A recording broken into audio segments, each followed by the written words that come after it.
এদিকে খাস কলকাতায় ফের শুট আউট, রাতের শহরে চলল গুলি, আর এবার মির্জা গালিব স্ট্রিটে চলল গুলি। হাসপাতালে ভর্তি করা হয়েছে জখম ব্যক্তিকে। ইতিমধ্যেই তদন্ত শুরু করেছে পার্ক স্ট্রিট থানার পুলিশ। আপনাদের জানাবো এবার খাস কলকাতায় শুট আউটের ঘটনা, রাতের শহরে চলল গুলি, এবার মির্জা গালিব স্ট্রিটে গুলি। হাসপাতালে ভর্তি করা হয়েছে জখম ব্যক্তিকে। হামলার নেপথ্যে কারা, ইতিমধ্যেই তদন্ত শুরু করেছে পার্ক স্ট্রিট থানার পুলিশ।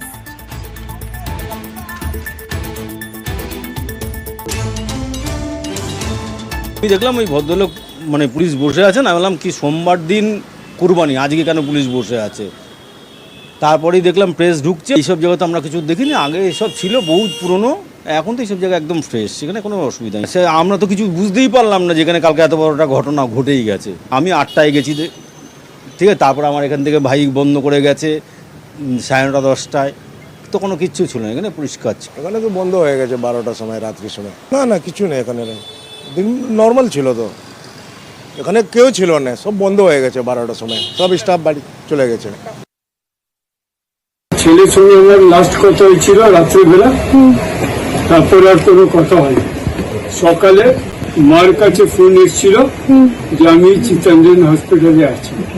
এর মধ্যে একজন এসেছিল ইনকোয়ারি করার জন্য, ক্লাস বেগ কোথায় আছে, ওর বাবার স্ক্যান্ডার বেগ কোথায় আছে।